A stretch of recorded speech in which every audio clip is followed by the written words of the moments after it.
నిన్ను చూస్తూ ఉంటే కన్నులు రెండు తిప్పేస్తావే, నీ చూపులపైనే రెప్పలు వేసి కప్పేస్తావే.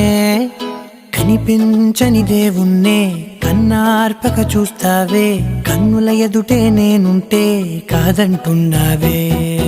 చూపే